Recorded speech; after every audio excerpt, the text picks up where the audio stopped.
Julgo que a maior parte dos historiadores sentem, assim como eu, uma impressão de mal-estar, de incerteza até, quando penetram em uma sala que fora fechada e selada por mãos piedosas 3.000 anos antes. Nessa altura, o tempo perde todo o seu significado. 3.000 anos, talvez 4.000, se passaram desde que um homem deixou de pisar este solo, e contudo os arqueólogos estão rodeados de indícios de vida. O balde ainda meio cheio de argamassa que tapou a porta, a lâmpada oxidada, a impressão de um dedo na porta, um ramo de flores colocado no patamar numa última homenagem. Disse-ia que o morto foi enterrado ontem. O próprio ar que respiramos não se renovou durante milênios. Partilhamo-lo agora com aqueles que colocaram a múmia na sua última morada. O conceito de tempo desaparece. E aquela atmosfera que permaneceu aprisionada durante milênios nos faz sentir como intrusos, como os usurpadores.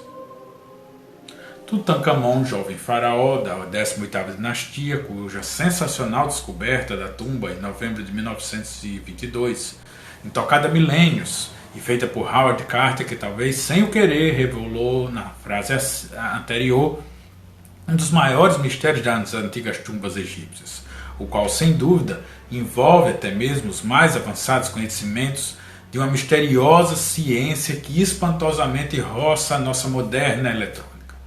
Nesta foto, Howard Carter examina o santuário dourado da tumba de Tutankhamon. Aqui o anatomista Dr. Derry efetua com um bisturi o primeiro corte na bandagem de linho que envolvia a múmia do faraó menino. Ele, juntamente com mais 40 pessoas envolvidas, quer direta ou indiretamente, na profanação daquela tumba, encontraram a morte de maneira sinistra e misteriosa através daquilo que ficou conhecido como a maldição dos faraós. Tutankhamon morreu muito cedo, provavelmente aos 16 anos de idade. Radiografias do seu crânio mostram que foi assassinado, talvez por intermédio de uma conspiração palaciana. Um forte golpe desferido na nuca, muito possivelmente enquanto dormia, e de um modo a não levar quase nenhuma suspeita, foi a causa da morte.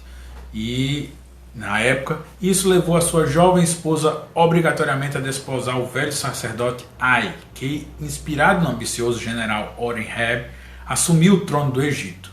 Mais tarde, o belicoso Horemheb possivelmente também assassinou a ambos, tornou-se faraó, começando daí a decadência moral, material e espiritual do Egito. Há também uma curiosa cicatriz ao lado esquerdo da face da múmia, que foi inclusive reproduzida pelos artistas que moldaram o seu sarcófago. Lord Carnarvon, o aristocrata que financiou a expedição de Carter, foi o primeiro a morrer de uma infecção generalizada, causada aparentemente por uma picada de mosquito na face, nesse mesmo local da cicatriz da múmia. Após uma longa agonia no hospital do Cairo, por ocasiões de seus delírios, dizia ver essa face descarnada que lhe atormentava. Morreu quando um vento gélido atravessou seu quarto, escancarando as portas e janelas, e logo a seguir todas as luzes do Egito se apagaram, através de um misterioso blackout que os técnicos jamais conseguiram explicar. No mesmo momento, na Inglaterra, a sua cadela de estimação começou a uivar desesperadamente e tombou morta, fulminada a milhares de milhas distantes, tal como ocorrera ao seu dono. As tumbas egípcias, as dos antigos soberanos, eram sempre escavadas por dezenas ou talvez centenas de metros rocha adentro, no local que ficou conhecido como o Vale dos Reis, situado a oeste de Tebas. Elas eram hermeticamente fechadas e cuidadosamente lacradas, de modo a não permitir a entrada do ar exterior. Isso produzia um curioso efeito, uma vez que é exatamente no subsolo do planeta que circulam, tal como se for uma espécie de sistema nervoso, as poderosas e ainda desconhecidas correntes telúricas, energias de natureza predominantemente negativas que comprovadamente percorrem todas as profundezas do nosso planeta. No desenho esquemático, nós podemos ver, logo na extremidade inferior esquerda, a representação de um moderno capacitor ou condensador ligado ao polo negativo, Terra, de um circuito eletrônico. capacitor, condensador, hoje largamente utilizado nos nossos aparelhos eletrônicos, militares e industriais, é um artefato destinado a armazenar por um determinado período de tempo e sempre de acordo com sua capacidade, uma carga de natureza elétrica. É constituído por duas armaduras isoladas entre si por intermédio de um elemento denominado dielétrico. Esse elemento dielétrico pode ser de várias naturezas, tais como a mica, o papel, a cerâmica e também o ar, que nesse caso possui o chamado poder indutor ou constante dielétrica, igual a 1. O que se requer para o seu correto funcionamento é tão somente a vedação hermética do seu interior e que uma determinada carga seja aplicada nos seus polos externos, os pinos de ligação ou armadura, fazendo assim com que essa carga fique aprisionada pelo período de tempo em que o mesmo esteja devidamente carregado. E no interior de um moderno condensador devidamente carregado, a ciência sabe que ocorre um fenômeno deveras estranho. O tempo congela, verdadeiramente estaciona.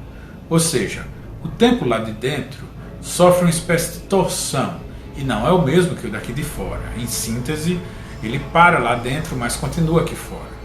E as tumbas egípcias, notáveis câmaras, estanques do tempo, escavadas profundamente nas rochas, produziam exatamente esse efeito condensador. O polo negativo era exatamente o telurismo, ao passo que o positivo vinha de cima, precisamente da energia cósmica captada por intermédio de uma enigmática pirâmide situada por sobre o Vale dos Reis, a qual pode ser vista bem no topo da foto acima.